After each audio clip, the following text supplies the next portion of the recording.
Assalamualaikum.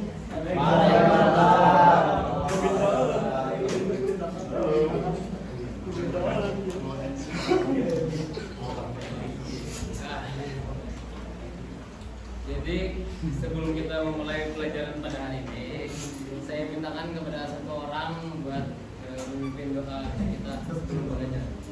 Saya mintakan, ya siapa yang mau dulu? Oke, silakan. Assalatu wassalamu ala asyrafil anbiya wal mursalin sayyidina maulana Muhammadin wa ala alihi wa sahbihi ajma'in. Rabbi shrah li sadri wa yassir li amri wahlul 'uqdatam min lisani yafqahu qawli. Rabbana atina fid dunya hasanah wa fil akhirati hasanah wa qina adzabannar. Rasulullah sayyidina Muhammadin wa ala alihi wa sahbihi wasallam. Alhamdulillah. Terima kasih kepada Ananda Muhammad ya. Oke, jadi kita hari ini akan membahas tentang taharah.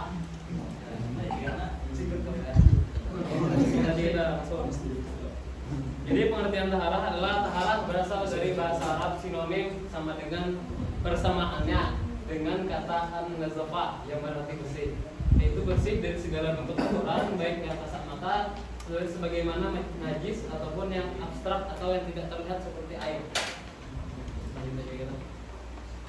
Ya, poin kedua, sedangkan menurut istilah adalah merupakan sesuatu ritual sebelum melaksanakan ibadah seperti wudhu, tayamum dan mandi wajib. Nah, misalnya bukan pian tuh anak sembilan, kalau PKD itu berwudhu atau tayamum dulu misalnya ada di isi benyolan, misalnya bukan pian nih kelas sudah kelas 7 ya, jadi pian tuh sudahlah, anu mimpi basah.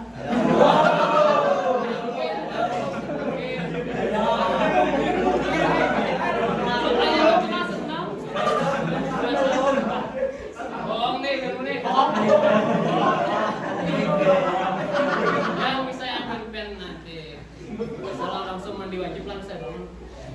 Ya misalnya tuh tidak diselawang, tidak kulit itu basah-basah ya.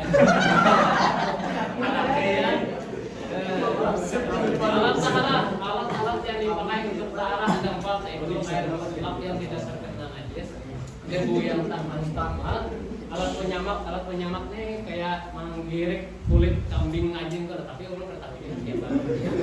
Dan batu istinja tuh ngajin misalnya kan ada banyu pakai batu lehen gitu kan.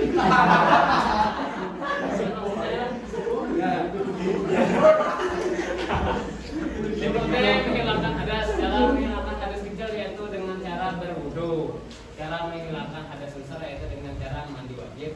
Alat bersuci yang dipakai yaitu air, namun apabila tidak menemukan air maka menggunakan debu untuk bertayamum. Tayamum sebagai wudu atau mandi nanti juga. Misalnya kayak ada dari mana pas tekanan biasa atau imbah kawin kita yang berhubungan. Jadi pakai debu dulu. Atau pakai alat penyamak tadi kan. Iya, Pak. Oke. Ya,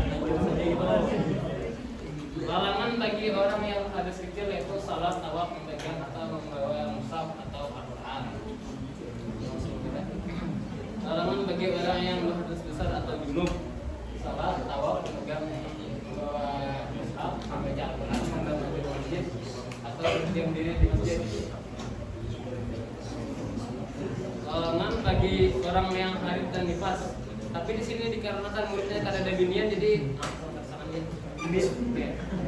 metode menghilangkan najis mughalazah dengan cara membasuh najis tersebut dengan air sebanyak 7 kali dan salah satunya dengan tanah. Jadi misalnya bukan piatu dijilat anjing le. Contohnya ada jadi basuh sini nah kan 7 kali salah satunya dengan tanah di pelataran rumah. Najis mukhaffaf dengan cara mempercikan air pada najis tersebut. Contoh najis mukhaffaf ini yaitu air kencing seorang bayi lelaki umur sebelum umur ya intinya bayi lah ya.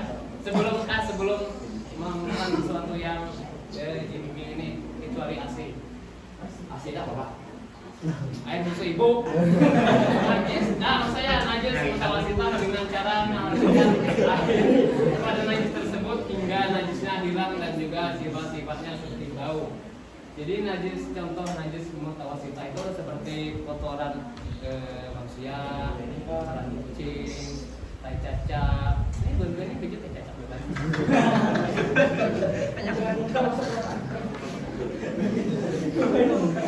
Ya, terima kasih. Apakah ada pertanyaan? Silakan biar ya. Ya silakan. Ya silakan nomor. Ya. Jadi bahasa saya.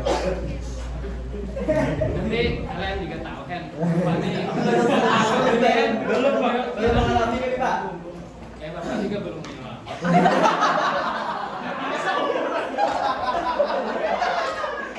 Ya, intinya kalian juga tahu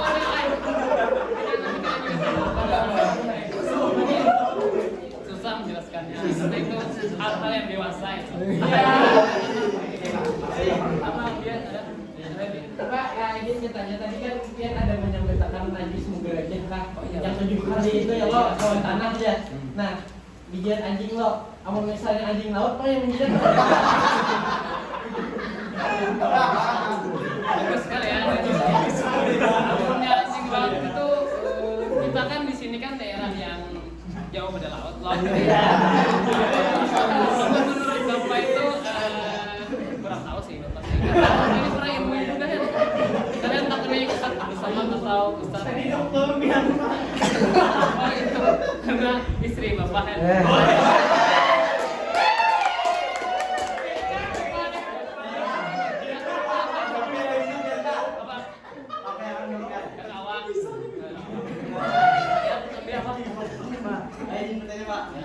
Tadi kan Bapak menjelaskan tentang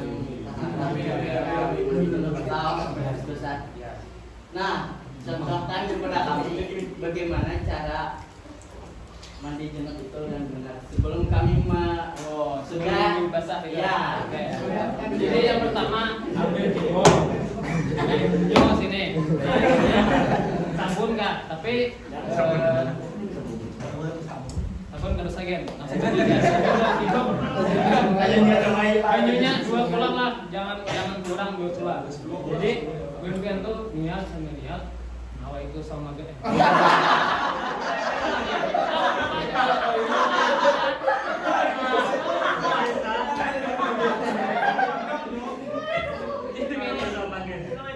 Nawaitu guslalil hadasil akbari fadlillahi ta'ala. Jadi sini maksudnya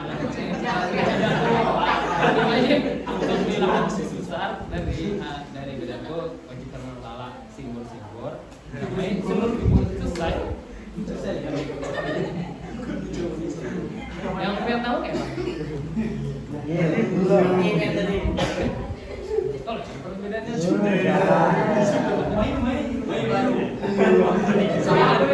Oke, boleh banget. Buat ini ada dia boleh nggak diganti lawan mandi bula aja, Pak? Soalnya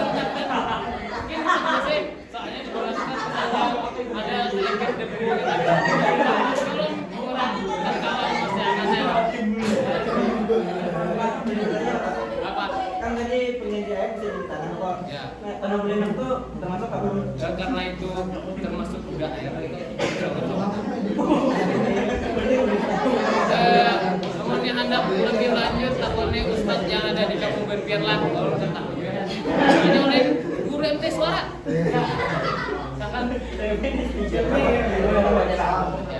Mau saya ada aku nih sedikit yang ingin mengutarakan. Jadi tadi kan najis besar tadi yang anjing itu loh. Nah, itu harus dibasuh 7 kali loh, salah satunya dengan tanah itu loh. Dengan air. Nah, jadi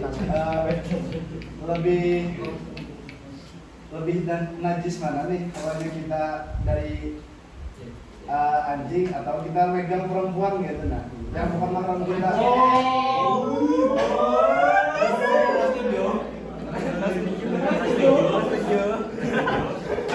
Kamu justru tahu perempuan ya?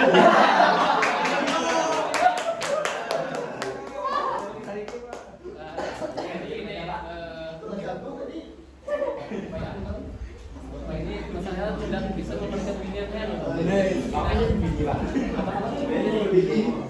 Tapi kan itu bini, lain binian.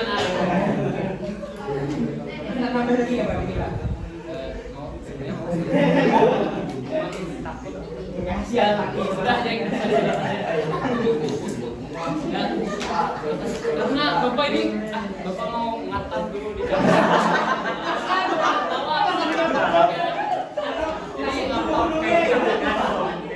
Jadi saya serahkan kepada Lutfi Safari untuk mencegah. Pencegahannya kan bersama-sama Pak. Terserah. Iya, bersama.